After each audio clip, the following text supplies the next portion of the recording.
Hey everyone, I am Elizabeth Sherman from Total Health by Elizabeth. I am a health coach, and what I do is I help folks lean into healthier habits because, well, I think that that's actually the easiest way to change your health, is to start slowly and move into gradual change versus overhauling your life completely and being really uncomfortable and not being able to stick with it.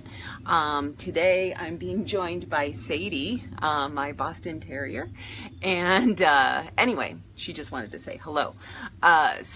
Today, what we're talking about is behavior goals and outcome goals. And so I want to talk a little bit about goal setting and why you should do it and what types of goals you want to create for yourselves and what the benefit is to those goals. So typically when we think about goals, we think about what we call outcome goals. So I want to lose 5 pounds. I want to get fit. I want to, start strength training, or I want to be healthy, or I want to do something. Okay, so I know what I want my end result to be.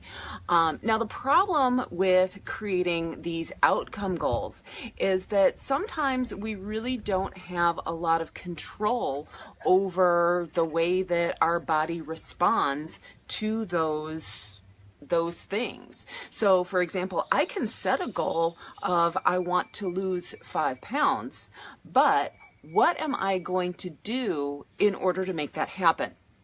So that's when behavior goals become important, because behavior goals are simple things that you do on a daily basis, weekly basis, monthly basis, that ultimately, if done consistently, will actually add up to your ultimate goal.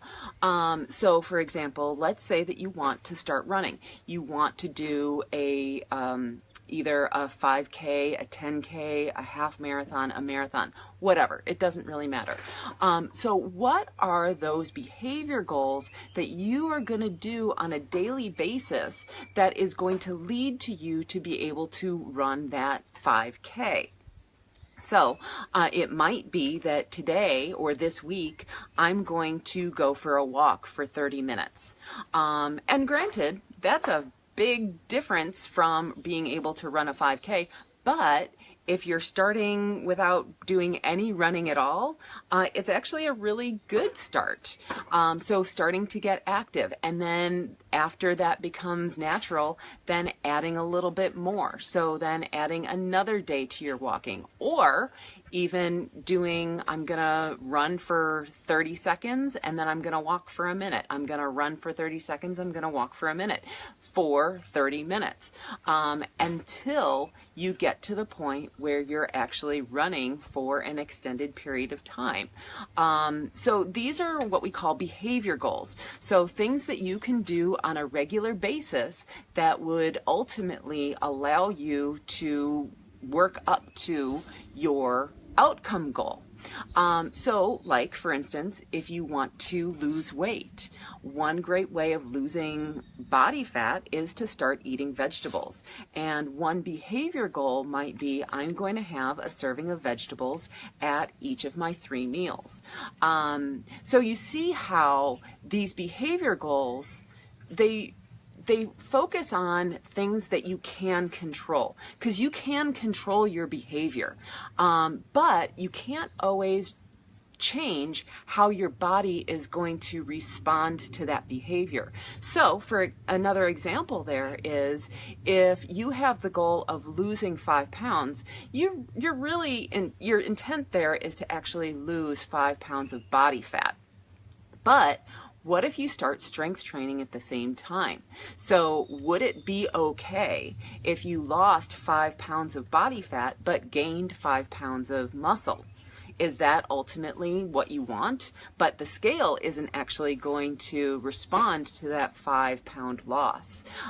So your behavior goals might be eating more vegetables on a daily basis, drinking more water, drinking fewer calorie dense beverages, and strength training. So all of those things could lead to your goal of losing 5 pounds of body fat, but the scale wouldn't necessarily reflect that. So you always, well, I don't want to say you always want to set up behavior goals, but generally behavior goals are things that you can control, and they're going to be things that you can do on a daily basis, weekly basis, whatever. So ultimately, behavior goals are a lot more in control than outcome goals, and so you generally want to stay away from setting outcome goals.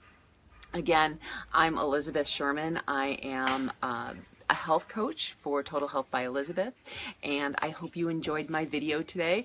I am in video 11 of 30 days of Facebook Live, and so again, if you have any questions for me, I would love to answer them, and just go ahead and put them in the comments or message me. I will talk to you later.